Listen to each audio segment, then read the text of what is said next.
My son begged my father to help with his first business. My dad laughed. Kids these days have no work ethic. So my son did it on his own. 3 years later, my father showed up, asking for a job. My son smiled and said the exact words Grandpa once told him. I, 52 male, never expected life to come full circle like this. It's strange watching two people you love end up on opposite sides of a lesson life forces them to learn. Let me take you back to how this all started. My son, Alex, 24 at the time, had always been the type of kid who didn't sit still. Even in high school, while other kids played video games or went to parties, he was building websites and watching business documentaries on Netflix. After graduating from the University of Illinois with a degree in business, he was full of ideas. And I mean full. One of those ideas stuck. He wanted to launch a software company. It wasn't some half-baked thing either. He spent months researching, designing mock-ups, and working on a detailed business plan. The idea was simple: software that helped small retail stores manage their inventory better. A lot of mom-and-pop shops in Chicago still used paper or outdated systems, and Alex thought he could help modernize that. I was impressed. He came to me first with the idea. We sat in our kitchen one Saturday morning, and he walked me through everything. I'll admit, it looked promising. I don't have a tech background, but I've worked in logistics my whole life, so I could see how his idea solved a real problem. But I didn't have the money to invest. I was just getting back on my feet after the pandemic wrecked my business. So Alex decided to go to my father. My dad, Richard, is now 78. He owned a metal fabrication business out in Cicero for over 40 years. Built it from scratch. He's old school. Woke up every day at 5 a.m., worked with his hands, skipped vacations, and used to say things like, "You don't build a business behind a screen." Alex asked if we could set up a meeting. I called my dad, and he agreed to have dinner with us. That night, Alex came over wearing a blazer, laptop in hand, ready to pitch. I sat there quietly, letting him explain. He was nervous but did great. He even had projected revenue numbers and a 5-year growth plan. He asked my dad if he'd consider investing $20,000 to help get things off the ground, mainly for hiring a developer and getting legal stuff sorted. My dad didn't even look at the numbers. He laughed. Let me say that again. He laughed. Then he leaned back in his chair, took a sip of his whiskey, and said the words I won't forget. Kids these days have no work ethic. You think money just shows up because you have an idea? You want to build something, you get your hands dirty. You don't start at the top. Alex was quiet. He didn't argue. He just nodded slowly, thanked my dad for his time, and left early. I walked him out to the car. He didn't say much, I thought he might actually listen. That was the last time we talked about it. Over the next 6 months, I watched my son grind like hell. He worked 3 part-time jobs, did Uber at night, took on freelance marketing gigs. He sold his car and rode a bike around the city, lived in a tiny studio apartment in Wicker Park with peeling paint and a broken radiator. He didn't complain once. The industry changed fast. Contracts dried up. Overseas competition took over. His factory floor started collecting dust. He laid off half his workers, tried updating systems, but didn't know where to start. Eventually, he sold most of the equipment and downsized to a small warehouse. Then, last month, 3 full years after that dinner, my son was working late when there was a knock at his office door. His secretary had already left. He told me later he thought it was a food delivery. It wasn't. It was my dad. He looked tired. Smaller somehow. No suit, no tie, just an old flannel and jeans.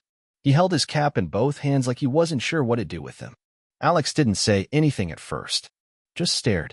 My dad cleared his throat and said, "I've been following what you've built. You did good, kid." Alex just nodded.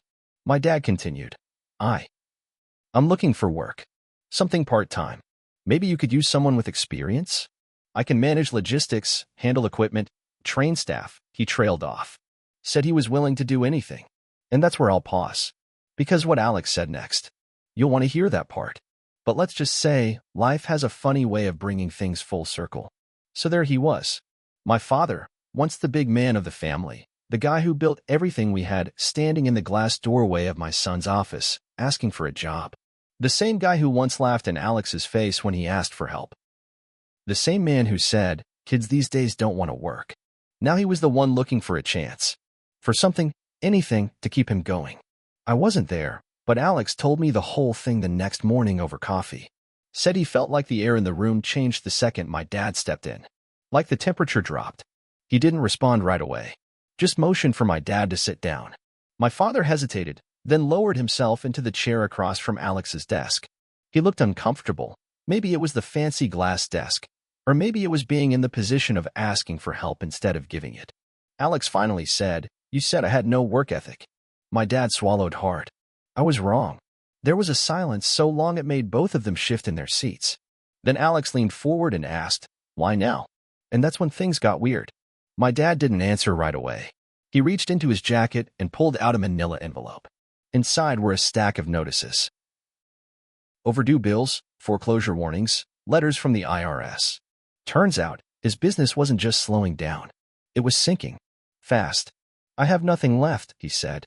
"I thought I'd retire with something. But I can't even cover rent this month." Alex sat back in his chair. He looked at the man who once called him soft, lazy, unrealistic. And now here he was, broken, desperate, asking for help from the same kid he humiliated. "I'll clean floors if that's what you've got," my dad said, finally. "I don't care." Alex nodded slowly. "Let me think about it." They left it at that. The next week, my dad started working part-time at Inventec Solutions. But it wasn't smooth. He didn't understand how things worked. The systems were too fast for him. He couldn't keep up with the project management software, kept messing up internal tickets, and sometimes got short with younger employees. He said, "Back in my day, at least once a day, and some of the newer team members started complaining about him being gruff and old-fashioned." At first, Alex tried to be patient. He assigned my dad small tasks. But my dad didn't like being treated like an intern. One day, he got into a shouting match with one of the engineers, young guy named Reggie, because Reggie tried to correct him on a process. "Don't talk to me like I'm some damn intern," my dad snapped. "I was running a company before you were even born." Reggie told Alex he wouldn't tolerate being yelled at by someone who didn't even know how Slack worked. I got a call that night. "Dad," Alex said to me, "I think I made a mistake. I can't have Grandpa treating my team like crap." I told him to be honest with him. My dad's pride had already taken a beating, but if he was going to survive in this new world, he needed to learn how to adapt, even if it meant swallowing more pride. But Alex wasn't the only one having doubts. My dad called me the next day and said, "These kids don't listen. They think they know everything." I tried not to laugh. He said he felt invisible, worthless. He didn't understand the new systems, and when he asked questions, people rolled their eyes. He was used to being respected. Now he was just the old guy who didn't get it. That's when I realized this wasn't just a job to him. It was survival. But more than that, it was the last shot at being relevant, at being needed. Then came the twist.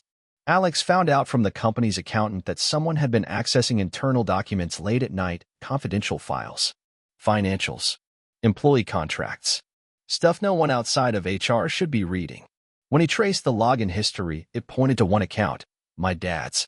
Alex asked me to come in and talk before confronting him. He didn't want to believe it, but it didn't look good. When we sat down with my dad and asked him directly, he looked caught off guard. But he didn't deny it. He looked at Alex and said, "I just wanted to understand what you built. I wasn't trying to take anything." Alex didn't buy it. "What were you going to do with that info, Grandpa?" he asked. My dad went quiet. Then he said something that made my blood run cold. "I was going to show your uncle." Let me pause here. My brother, Carl, and my dad haven't spoken in years. Carl owns a software company out in Arizona. Not as successful as Alex, but solid. I didn't know they were even talking again. "You were going to send my business plans to Carl?" Alex asked, voice shaking. "I thought he might help me start something. Use what I learned here," my dad admitted. "I didn't mean to betray you. I wanted one more shot." Alex didn't say anything, just stood up and walked out of the room. And that's where we're at. My dad is barely hanging onto his job. Alex is furious, but doesn't know whether to fire his own grandfather. And me? I'm caught in the middle. 3 years ago, Alex asked my dad for help. Now my dad is the one on the edge of losing everything. And there's more. Because Carl? He just showed up in Chicago. He says he just wants to catch up. I have a feeling this is about to get worse. So Carl, my brother, shows up in Chicago.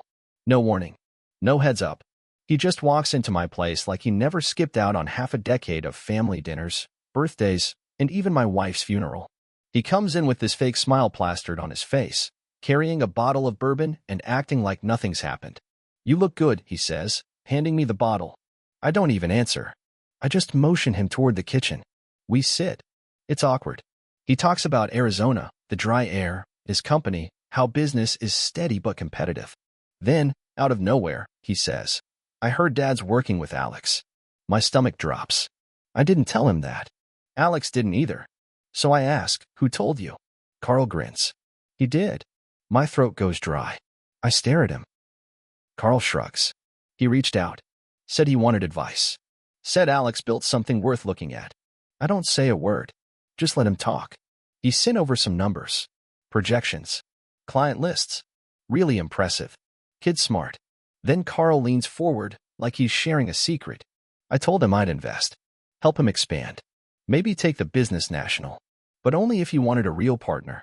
I stare at him hard. You mean you offered to buy a stake in your nephew's company without telling him? Carl sits back. I just want to help. He's young. He doesn't know how fast this industry can turn on you. I knew what this was. This wasn't about helping Alex. This was about owning what Alex built. My brother always had that mindset. If he couldn't build something himself, he'd find a way to get control of it from someone else. And then he drops the real bomb. Dad says Alex isn't cut out for long-term leadership, that he's too emotional, makes decisions too fast. He needs someone with experience. I almost stood up and threw him out right then, but I didn't, because I needed to know just how far this was going. So I asked, are you trying to buy Alex's company behind his back? Carl grinned again, calm as ever. Not behind his back, just around it. That same week, Alex got an anonymous message on LinkedIn from a recruiter. Someone offering him a merger opportunity with a bigger tech firm out west. The message was full of flattery. Said things like, we admire your growth, and you deserve a wider platform. Alex showed me the message. Said it felt weird. I knew right then.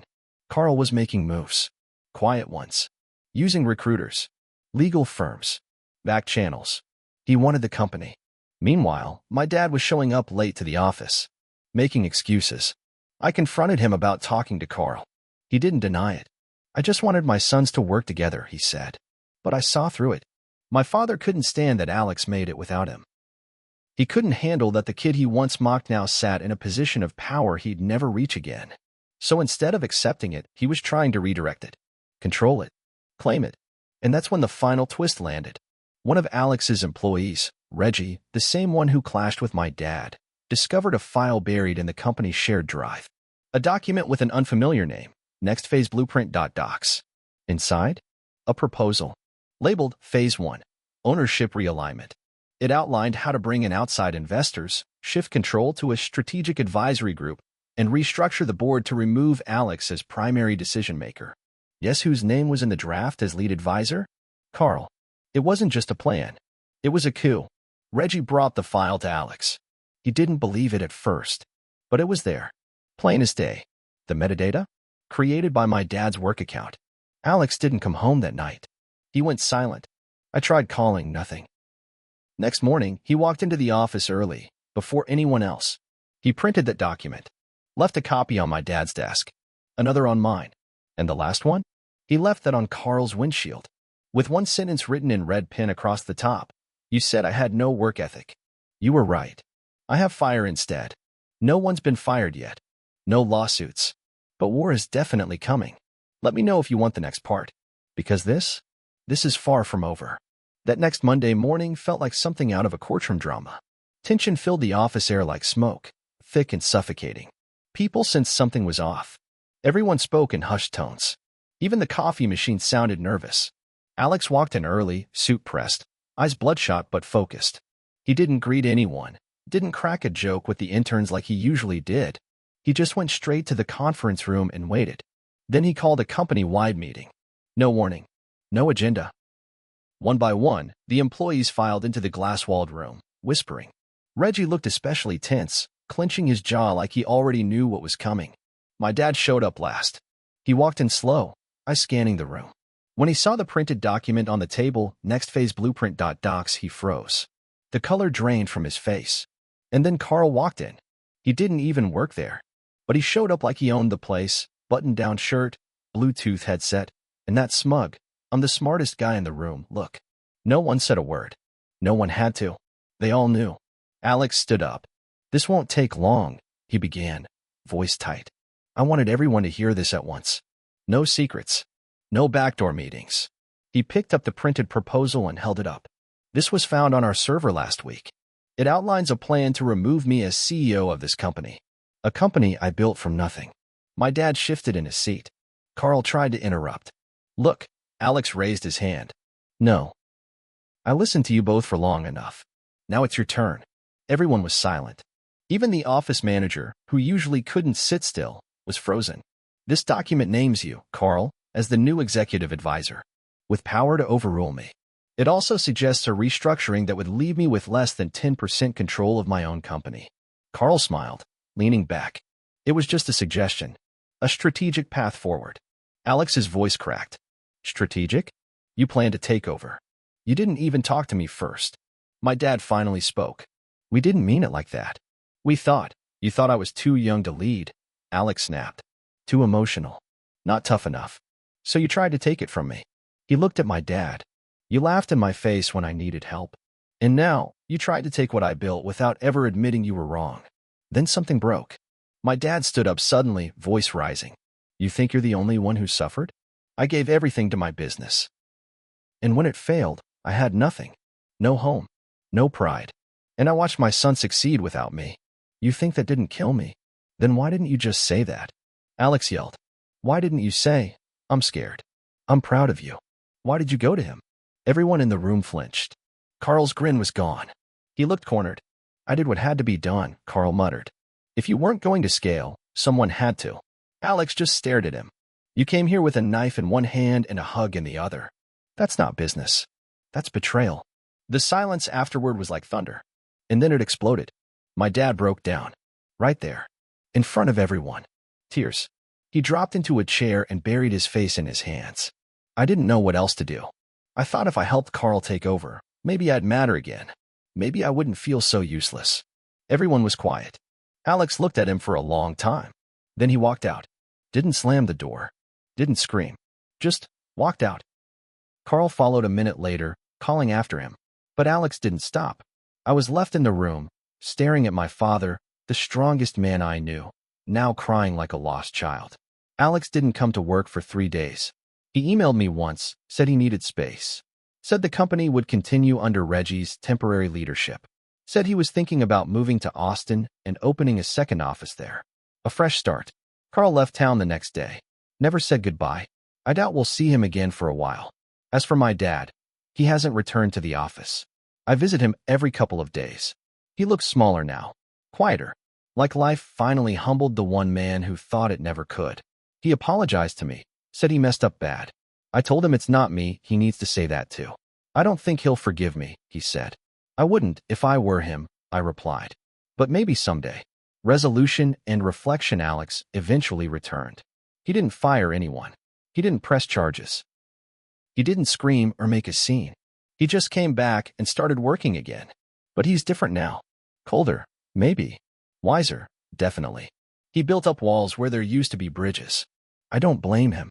We talked a week after his return. He told me something that stuck. I used to think building a company was the hard part, he said. But it's trusting people, that's where you get cut. I didn't know what to say. So I just nodded. We stood there, looking out over the city skyline from his office window. The same city that chewed up his grandfather and tried to do the same to him. But he didn't let it. He made it. And while the scars will never go away, neither will the fire. Sometimes, family breaks you more than failure ever could. Sometimes, the people who should have lifted you up are the ones who try to pull you down when they see you rising. But Alex? He's still standing. And as for me? I've learned that silence is not the same as loyalty. And pride, if left unchecked, becomes poison. I don't know if we'll ever fix this. But I do know this. Success doesn't always taste sweet. Sometimes, it burns.